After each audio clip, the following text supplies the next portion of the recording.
जैसे ही नए शिक्षक नीचे पहुंचे, कक्षा की सभी छात्राओं ने मिलकर उन पर सल्फ्यूरिक एसिड डाल दिया। ऐसे नाजुक मौके पर लड़कों ने एक बड़ा छाता खोलकर उन्हें बचाया। हालांकि लड़कियां गुस्से में उन्हें गद्दार कहने लगीं।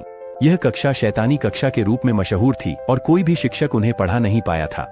नए शिक्षक के पहले ही दिन उन्होंने कक्षा को पूरी तरह अस्त व्यस्त देखा। गुस्सा होने के बजाय उन्होंने छात्रों को टेबल टेनिस खेलना भी सिखाया।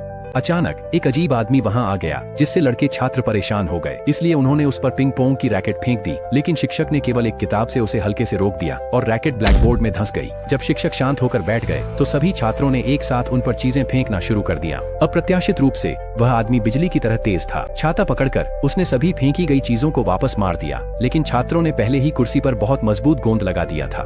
कक्षा अध्यक्ष गर्व से आगे बढ़ा और हैरान रह गया। शिक्षक तो कुर्सी पर बैठे ही नहीं थे। जब वह हैरान था, शिक्षक ने उसे सीधे गोंद लगी कुर्सी पर बैठा दिया और फिर जोर से खींचा, जिससे उसकी पैंट वहीं रह गई और उसकी पूरी इज्जत चली गई। स्कूल के बाद न मानने वाले कक्षा अध्यक्ष ने एक और बड़ा प्लान बनाया।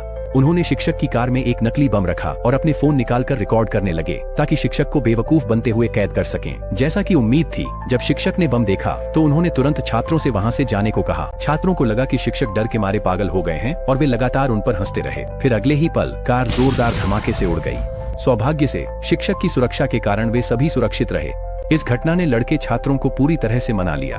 अगले दिन जैसे ही शिक्षक कक्षा में आए, लड़कियों ने उन्हें एक बड़ी मछली पकड़ने वाली जाल से फंसाने की कोशिश की। सौभाग्य से शिक्षक ने स्केल से जाल काट दिया और संकट को टाल दिया। उनके हमलों का सामना करते हुए शिक्षक ने अब नरम न रहने का फैसला किया।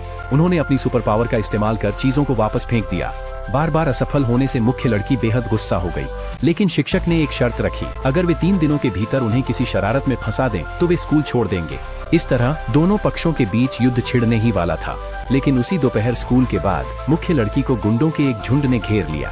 उन्होंने उस पर अभद्र मांगे रखी। जैसे ही लड़की निराशा में रोने ही वाली थी, शिक्षक वहां से गुजर रहे थे। उन्होंने गुंडों को वहां से जाने की चेतावनी दी, लेकिन उन्होंने सीधे हमला कर दिया। अप्रत्याशित रूप से शिक्षक ने अकेले ही उन्हें काबू कर लिया। इसके बाद लड़की को अपनी पिछली हरकतों के लिए पछतावा हुआ और उसने वादा किया कि अब से वह मन लगाकर पढ़ाई करेगी।